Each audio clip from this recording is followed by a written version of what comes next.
The weakness they ignored.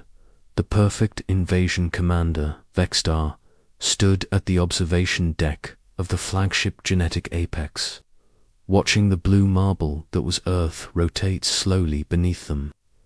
The Zephyrian Empire had conquered 43 worlds. In the past century, each victory more efficient than the last. Earth would be number 44, and by his calculations, the easiest yet. High Architect Zilmuth, Vexstar, called to the tall, silver-skinned scientist beside him. Your biological assessment of the native species. Zilmuth activated a holographic display showing human DNA structures, fascinating in their primitiveness. Commander, they possess what their own scientists call junk DNA. Nearly 98% of their genetic code serves no apparent function. It's evolutionary waste on a scale I've never encountered. The High Architect zoomed in on specific gene sequences. Look at this redundancy. They have vestigial organs, redundant immune responses, and genetic code that appears to do absolutely nothing.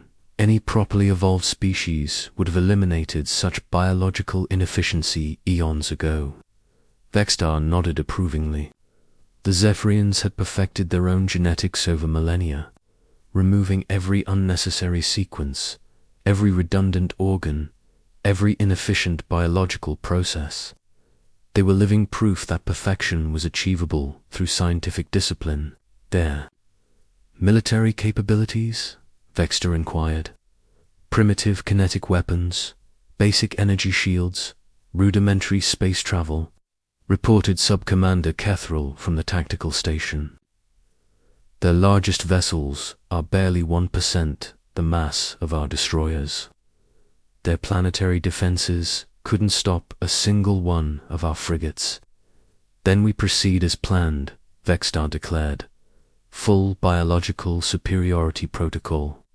We take their world, harvest their resources, and relocate the useful specimens to labor colonies. The rest will be ... processed. The first assault, the invasion, began at dawn over major population centers. Zephyrian ships descended through Earth's atmosphere like silver tears, their bioweapons creating localized electromagnetic pulses that disabled most human technology. Within hours, every major military installation was neutralized. Dr. Sarah Chen was in her laboratory at the Centers for Disease Control when the lights went out. As a geneticist specializing in viral evolution, she had been working on a project analyzing dormant genetic sequences in human DNA when the attack began. Her emergency backup systems kept her equipment running long enough to save her research. Dr. Chen. Captain Marcus Webb burst through her laboratory doors, his military fatigues torn and dusty. We need to evacuate. The entire eastern seaboard is compromised. Sarah grabbed her data drives and research notes. What are we dealing with, Captain? Aliens, Webb said grimly. And they're not here to make friends. They've been broadcasting some kind of surrender demand. They want us to submit to something called genetic optimization or face elimination. As they fled through the underground tunnels beneath the CDC. Sarah couldn't shake the feeling that her research on junk DNA might be more relevant than she'd ever imagined. The underground network 3 weeks after the initial invasion, humanity's resistance had gone underground, literally. The abandoned subway systems of major cities became hideouts, and old mine shafts served as communication networks.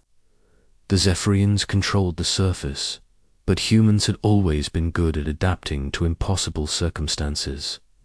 Captain Webb had established his command center in an old subway station beneath Atlanta. Maps covered every available surface, marked with red zones where Zephyrian forces had complete control and green zones where humans still operated freely. Their technology is decades ahead of ours, Webb explained to his assembled team. But they have patterns. They scan for human biosignatures using some kind of genetic detection system. Problem is, they're not just hunting us, they're studying us. Dr. Chen looked up from her portable lab setup. Marcus, I've been analyzing the biological samples we've recovered from their weapons. They're not trying to kill us efficiently. They're testing us. Testing us how? Different bioagents in different regions. Some attack our nervous system, others our immune response. It's like they're mapping our biological vulnerabilities. Sarah pulled up her genetic analysis on a cracked tablet screen. But here's what's interesting. Some people are showing resistance to their weapons. Not immunity, but resistance. Webb frowned. What kind of people? That's what I'm trying to figure out. The survivors don't fit any obvious pattern. Different ages, ethnicities, health conditions. But they all share something at the genetic level. The captured technology, Private Jake Morrison had been a demolitions expert before the invasion. Now he specialized in recovering Zephyrian technology from crashed scouts and abandoned equipment. His latest haul included what appeared to be a biological scanner, the same type the aliens used to detect human settlements. Doc, you need to see this. Jake called Sarah over to examine the device. I got it working, but the readings are ... weird. Sarah studied the alien scanner's display.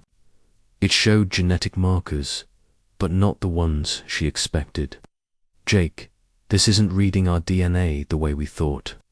Look at these highlighted sequences. The scanner was focusing on specific gene clusters that human science had classified as not. But according to the Zephyrian technology, these junk sequences were the primary markers it used to identify humans. They're not looking for our functional genes, Sarah realized. They're looking for our junk DNA. But why would they care about genetic sequences that don't do anything? Captain Webb joined them, studying the scanner readings. Unless those sequences do something we don't know about. Sarah felt a chill of realization. Marcus, what if our junk DNA isn't junk at all? What if it's dormant? The first Clue-High architect Zilmouth stood in the laboratory aboard the Genetic Apex, examining biological samples taken from captured humans. The data was puzzling. According to every scientific principle the Zephyrians had developed, these creatures should have died out long ago. Their genetic inefficiency was staggering. Commander Vextar Zilmuth reported via communicator, I'm observing some unusual resistance patterns in the human subjects. Explain. Our bioweapons are designed to exploit genetic vulnerabilities common to most species. But these humans possess such genetic chaos that some individuals show unexpected resistance. Their junk DNA appears to contain dormant sequences that activate under stress. Vextar's voice carried a note of irritation. Are you suggesting their genetic inferiority is somehow protecting them? Not protecting, exactly. But their biological diversity means our weapons can't achieve the uniform effectiveness we've seen on other worlds. Some humans die quickly. Others linger, and a few seem to develop temporary immunities. Then we escalate the biological attacks. Overwhelming force should compensate for any minor resistance factors. Zilmuth hesitated. Sir, I recommend caution. We don't fully understand what we're dealing with. These junk DNA sequences, they're not random. There's a pattern, but it's unlike anything in our database. The pattern emerges back in the underground. Resistance. Dr. Chen was making connections her training had never prepared her for. The Zephyrian bioscanner had revealed that human junk DNA wasn't random genetic garbage. It was a library. Jake, look at this, she said, pointing to her analysis. These dormant sequences match viral DNA from throughout human evolution. Our junk DNA is a record of every major plague, pandemic, and biological threat our species has survived. Captain Webb studied the data. You're saying we carry immunity information in our genes? More than that, we carry adaptation information. Every time humanity faced a biological extinction event, the survivors' genetic responses got archived in what we thought was junk DNA. It's not active under normal circumstances, but under extreme biological stress, it activates, Jake finished. Like an emergency biological defense system. Exactly. And the Zephyrians have been triggering these emergency systems with their bioweapons. That's why some people are developing resistances they shouldn't scientifically have. Captain Webb paced the small laboratory space. So our supposed genetic flaws are actually our greatest strength. Against a species that has eliminated all their own genetic diversity, yes. The Zephyrians have made themselves genetically uniform for efficiency, but uniformity means universal vulnerability. The growing resistance word spread through the underground network that humanity's biological inferiority might actually be their salvation. Resistant cells began collecting genetic data from survivors of Zephyrian bioattacks, mapping which dormant sequences were activating under different types of biological stress. Dr. Chen worked around the clock, developing a comprehensive understanding of humanity's hidden genetic defenses. The more she learned, the more amazed she became at the complexity of the system evolution had built into human DNA. It's like we're walking biological libraries, she explained to a gathering of resistance leaders. Every human carries genetic memories of survival strategies dating back hundreds of thousands of years. The Zephyrians see this as inefficient junk, but it's actually the most sophisticated biological defense system in known space. Captain Webb outlined the strategic implications. If we're right about this, we need to stop thinking like we're the inferior species in this conflict. We need to start thinking like we're the biologically superior ones. But how do we use this advantage? Asked Commander Lisa Torres, who led the West Coast resistance cells. Dr. Chen smiled grimly. We give them exactly what they think they want. We let them believe we're the inferior species, while we prepare to show them what biological superiority really looks like.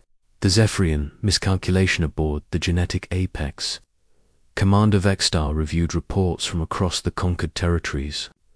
Human resistance was proving more persistent than anticipated, but nothing their superior technology couldn't handle. High Architect, status report on biological pacification efforts. Zilmuth's response was hesitant. Proceeding, but with complications. Human genetic diversity is creating unpredictable results. Some regional populations are showing increased resistance to our latest bioweapon generations. Impossible. Our weapons are designed to exploit universal biological vulnerabilities. That's exactly the problem, Commander. The humans don't have universal vulnerabilities. Their genetic chaos means every population, sometimes every individual, responds differently to our biological attacks. Vextar dismissed the concern with a gesture. Then we proceed to Phase 2. Total biological restructuring of the human genome. We'll eliminate their genetic inefficiencies and make them suitable for our purposes. Sir, I must advise extreme caution. We don't fully understand the function of their junk DNA. Removing it might have unintended consequences. High Architect, you're letting primitive biology intimidate you. These creatures are genetically inferior by every measure. Their junk DNA is exactly that, junk. We will perfect them as we perfected ourselves. As Vexter ended the communication, he failed to notice Zilmuth's expression of deep concern. The High Architect had spent his career believing that genetic perfection was the ultimate goal of evolution. But studying human biology was forcing him to question everything he thought he knew about life itself. The revelation builds in the depths of the human resistance. Dr. Chen made a discovery that would change everything. Hidden in the most complex junk DNA sequences were not just viral resistances, but something far more significant. "Marcus, you need to see this immediately," she called urgently. Captain Webb rushed to her workstation. "What is it, Sarah?" "I found something in the deepest layers of human junk. DNA, genetic sequences that don't match anything from Earth's evolutionary history. They're artificial." Webb stared at the data. "Artificial? How?" "Someone or something deliberately inserted these sequences into human DNA at some point in our evolutionary past. They're designed to activate under very specific circumstances like contact with genetically uniform alien species." The implications hit both of them simultaneously. Humanity hadn't evolved their complex genetic systems by accident. Someone had given them the tools they would need to survive an encounter exactly like the Zephyrian invasion. "Who would do that?" Webb asked. "I don't know, but whoever they were, they understood that biological diversity, not genetic perfection, was the key to long-term survival." Sarah looked up from her research. "Marcus, I think I know how to save humanity, but it's going to require embracing everything the Zephyrians think makes us inferior." As Part 1 concluded, the stage was set for humanity to discover that their greatest weakness was actually their most powerful weapon, and that someone, long ago, had made sure they would be ready for this exact moment. The junk that saved the world, the hidden programming DR. Sarah Chen's hands trembled as she processed the full scope of her discovery. Deep within human junk DNA lay programming that could only have been placed there by an intelligence far more advanced than either humans or Zephyrians. The genetic code was elegant, sophisticated, and designed for one specific purpose: to activate when humanity encountered a genetically uniform species. "Jake, I need you to gather survivors from every bioweapon attack the Zephyrians have launched," Sarah instructed. "I need genetic samples from anyone who's shown even minor resistance to their biological agents." Private Morrison nodded, though confusion was evident on his face. "Doc, how many samples are we talking about?" "All of them. Every survivor, from every attack, across every continent." Sarah pulled up her analysis on the main screen. "What I'm seeing suggests that each Zephyrian bioweapon is triggering different dormant sequences. We need to map the complete activation pattern." Captain Webb studied the genetic displays, understanding dawning in his eyes. "You're saying someone programmed humanity for this specific scenario? Not someone, Marcus, some species. And they didn't just give us random genetic tools. They gave us a complete biological warfare system designed specifically to counter genetic uniformity." The Zephyrian blind spot, High Architect Zilmuth, stood before the Genetic Council aboard the Genetic Apex, delivering a report he desperately wished he didn't have to make. The holographic displays showed cascading biological data from across Earth's conquered territories. "Honored Council," Zilmuth began, "human resistance to our biological pacification protocols has increased by 300% over the past cycle. More concerning, the resistance appears to be spreading between unconnected populations." Council leader Vorthak, whose genetically perfected features showed no emotion, responded with characteristic efficiency. explained the mechanism. How can inferior genetics produce superior resistance? That's what we've failed to understand, Zilmoth admitted. Their junk DNA isn't junk. It's a dormant biological defense system that activates in response to genetic attacks. Each of our bioweapons triggers different defensive sequences, and somehow the activated information is being transmitted to other human populations. Impossible, declared Counselor Yexthera. Genetic information cannot be transmitted between individuals during their lifetime, yet the evidence is undeniable. Humans in isolated populations are developing resistances to bioweapons they've never encountered. Their junk DNA is functioning like a distributed biological database, sharing adaptation strategies across their entire species. Commander Vegstar, participating remotely from the planet's surface, interjected with growing frustration. High Architect, are you suggesting that these primitive creatures possess biological technology superior to our own? Zilmoth hesitated. I'm suggesting that we've fundamentally misunderstood what biological superiority means. The network effect back in the underground resistance.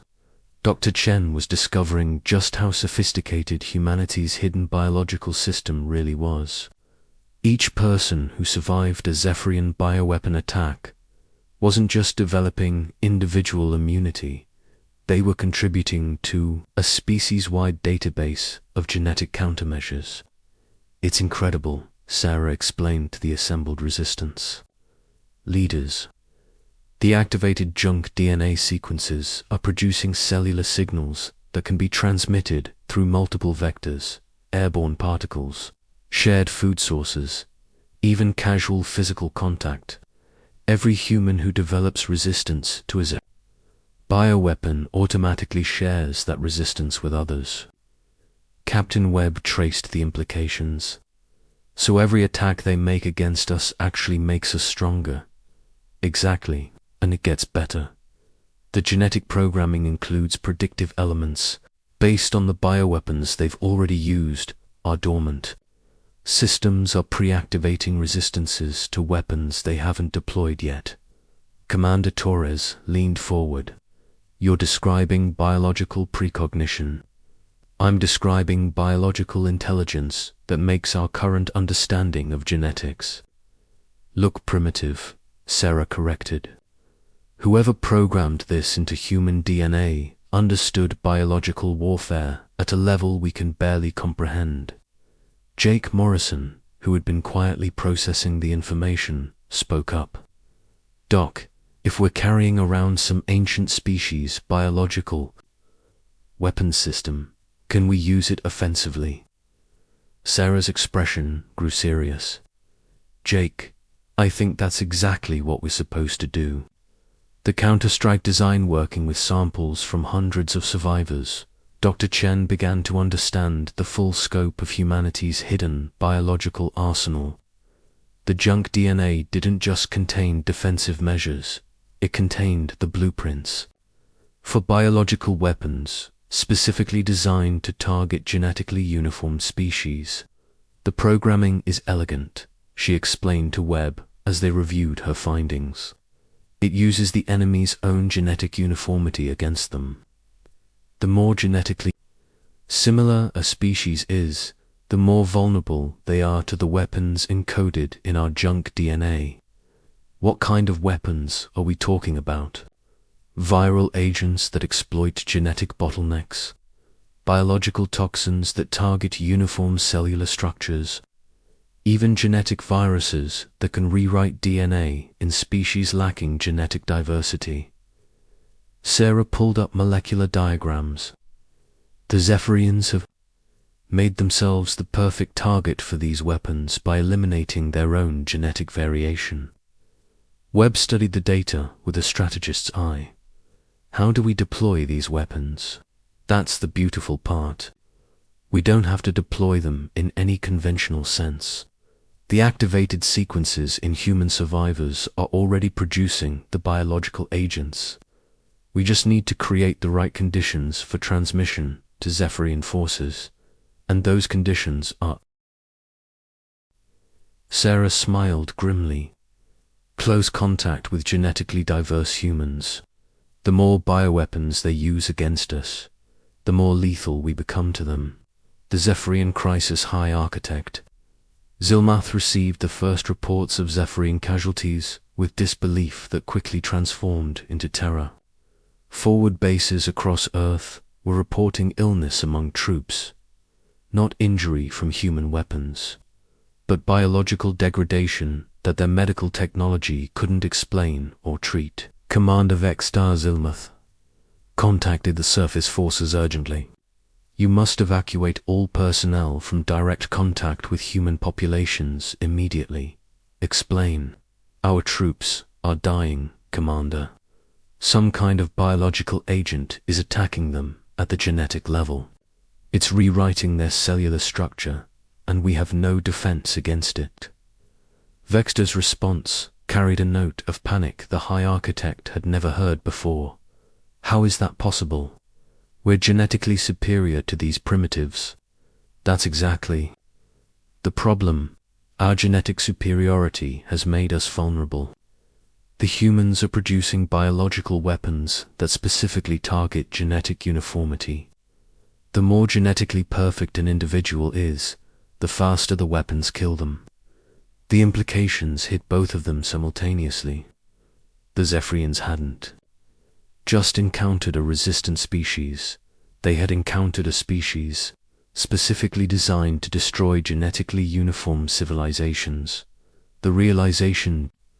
Chen stood in the ruins of a Zephyrian forward base, studying the biological remains of alien soldiers with a mixture of fascination and horror. The weapons encoded in human junk DNA were brutally effective against genetically uniform species. They literally dissolved at the cellular level, she reported to Captain Webb. The biological agents produced by activated human survivors target the genetic foundations that the Zephyrians built their perfection on. Webb surveyed the destruction around them. How long do we have before they figure out a countermeasure? They can't, Sarah said with certainty. The weapons are specifically designed to exploit genetic uniformity. To defend against them, the Zephyrians would have to reintroduce genetic diversity into their species. But that would mean abandoning everything they believe makes them superior. So we've won. Sarah considered the question carefully. We've won this battle. But Marcus, I think this war has been fought before. The ancient war. In her analysis of the deepest layers of human junk DNA, Dr. Chen found evidence of an ancient conflict that spanned millennia. The genetic programming in human DNA wasn't just defensive, it was educational, containing information about a galactic war between genetically diverse species and those that had pursued genetic uniformity. The programming tells a story, Sarah explained to the Resistance leadership. Apparently, genetic uniformity is a common evolutionary trap. Species achieve technological superiority through genetic perfection, then use that technology to eliminate other species they consider inferior. And someone decided to do something about it. Webb asked. More than that. Someone, probably a coalition of genetically diverse species, created a biological insurance policy. They seeded the galaxy with hidden genetic programming in promising species, creating biological weapons that would activate when those species encountered genetic supremacists. Jake Morrison whistled low. So humanity is like a biological sleeper agent. Humanity and probably dozens of other species across the galaxy. We're not just fighting for Earth, we're the latest activation of an ancient biological defense network designed to preserve genetic diversity in the galaxy. The Zephyrian Desperation Commander Vextar stood in the increasingly empty command center of the genetic apex, watching his forces dissolve under humanity's biological counterattack. The irony was not lost on him. The species he had considered the most primitive was systematically destroying the most genetically advanced military force in known space. "High Architect, options," he demanded. Zilmuth's response came through. "Emergency communication protocols from a quarantine chamber." "There are none, Commander. To survive the human biological weapons, we would need to become genetically diverse. But our entire civilization is built on genetic uniformity. Then we retreat and sterilize the planet from space. It won't work. The biological agents the humans are producing are already airborne. They're spreading through Earth's atmosphere and will contaminate any ship that enters orbit. We've trapped ourselves, Commander." Vextar felt something he had never experienced, true fear. "Are you telling me that these primitive creatures have defeated the Zephyrian Empire?" "I'm telling you that we were never the superior species. We just convinced ourselves we were by eliminating the very genetic diversity that would have allowed us to adapt to threats like this." The final confrontation. Chen requested a meeting with the surviving Zephyrian leadership, not to negotiate surrender, but to offer them something unprecedented: education. She stood in a sealed chamber aboard the damaged genetic apex, speaking to High Architect Zilmuth. "Through biofilters, your species isn't evil," Sarah said. "You're just trapped by your own success. Genetic perfection seems like the logical endpoint of evolution, but it's actually an evolutionary dead end." Zilmuth's voice carried a tone of defeat. "The humans will destroy us all." "No, we won't. The biological weapons encoded in our DNA are designed to stop genetic supremacists, not commit genocide. If your species embraces genetic diversity, the weapons will become inactive. You're asking us to abandon everything we believe makes us superior. I'm asking you to discover what actually makes a species strong." Sarah activated a holographic display showing the genetic complexity of human DNA. "Look at our junk sequences. They represent billions of years of adaptation, survival, and genetic creativity. That's not inferiority. That's the most sophisticated biological technology in the galaxy." Zilmuth studied the display with new understanding. "The diversity we saw as chaos ... It's actually information. It's life itself. Genetic uniformity is death. It's the end of adaptation, the end of growth, the end of survival in an unpredictable universe." The choice High Architect Zilmuth faced the most difficult decision in Zephyrian history. He could maintain his species, genetic purity, and watch them die. Or he could initiate the first genetic diversification program in millennia and abandon everything the Zephyrian Empire represented. "Dr. Chen," he said finally, "if we choose genetic diversity, will your species share the biological knowledge contained in your junk DNA?" Sarah smiled. "That's exactly why it's there. The ancient species that programmed us didn't just create weapons against genetic supremacy, they created teachers. Every time a genetically uniform species chooses diversity over purity, they gain access to millions of years of evolutionary wisdom. And if we refuse, then you'll join the countless other species that chose genetic perfection over genetic survival. The weapons in our DNA will remain active until your uniformity is eliminated one way or another." Zilmuth transmitted new orders to the remaining Zephyrian forces. "All ships implement genetic diversification protocol. We are going to learn what it means to be truly alive." The new alliance 6 months after the first Zephyrian ship had entered Earth's orbit. Dr. Sarah Chen stood in a joint research facility where human and Zephyrian scientists worked together to understand the biological complexity that made life possible. The genetic weapons had deactivated as soon as the Zephyrians began reintroducing diversity to their gene pool. Captain Webb joined her at the observation window. Hard to believe they were trying to kill us all less than a year ago. They were trying to perfect us, Sarah corrected. They just didn't understand that perfection is death. The moment you stop growing, adapting, and changing, you start dying. And now, Sarah gestured to the mixed teams of researchers below. Now they're learning that the junk DNA they thought was worthless contains the greatest library of biological knowledge in the galaxy. Every inferior species they encounter is actually a repository of evolutionary wisdom they never imagined. Webb nodded toward the Zephyrian scientists, whose features were already showing the subtle variations that indicated genetic diversification. Think they'll be all right. They'll be better than all right, Marcus. They'll be alive, really alive, for the first time in their species' history.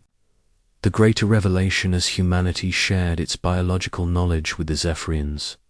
Both species began to understand the true scope of what they had discovered. The junk DNA programming contained not just weapons and defenses, but a complete biological philosophy that challenged everything both species thought they knew about evolution and superiority. It's a message, Dr. Chen explained to a joint council of human and Zephyrian leaders. The ancient species that created this programming weren't just trying to preserve genetic diversity. They were trying to teach the galaxy that diversity itself is the highest form of biological technology. High Architect Zilmath, whose appearance had changed dramatically as his genetic profile diversified, nodded in understanding. Every species we considered inferior was actually superior to us in ways we couldn't comprehend. And every species that pursues genetic uniformity eventually encounters the same test, Sarah continued. They either learn to embrace diversity and join the galactic community, or they're eliminated by their own perfection. The network awakens.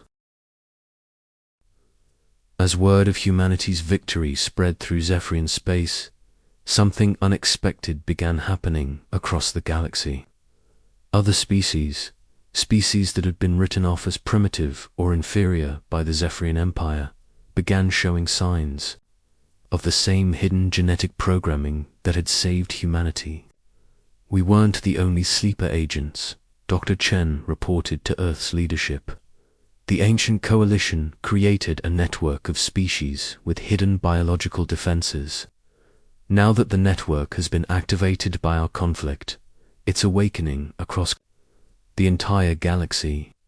Captain Webb, now promoted to Admiral and serving as Earth's primary liaison with the reformed Zephyrian Republic, studied the galactic reports. How many species are we talking about? Hundreds, maybe thousands. Every species the Zephyrians classified as genetically inferior is turning out to carry the same biological programming we do.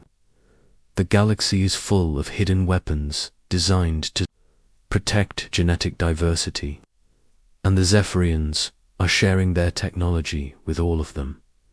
Sarah smiled. They don't have a choice. The biological weapons remain active until genetic uniformity is eliminated galaxy-wide. The Zephyrians have become the most effective advocates for genetic diversity in galactic history. The final understanding 1 year after the invasion.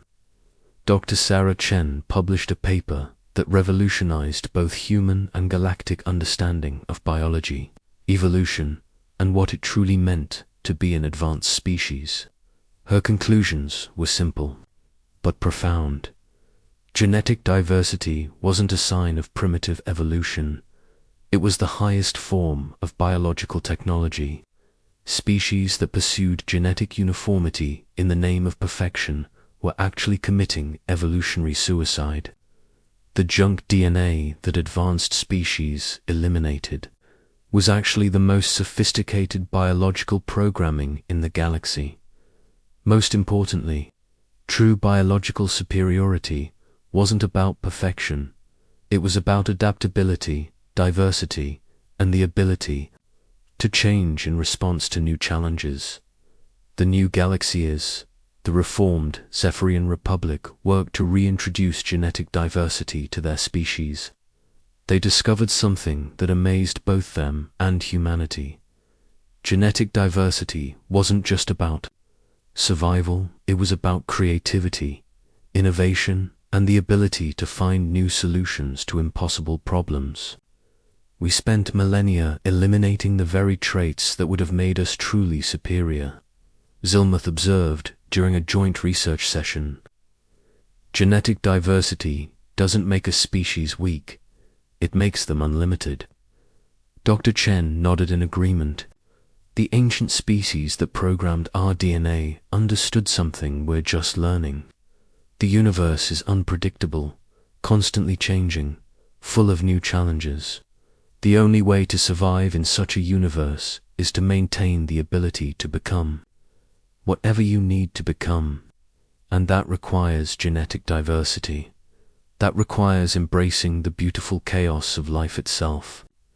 Epilogue: the worthless bit of flesh. 3 years after the Zephyrian invasion, humanity had become one of the most respected species in the galaxy, not because of their technology or military might, but because of their biological wisdom. The junk DNA that had once been considered evolutionary waste was now recognized as the most sophisticated biological technology ever discovered.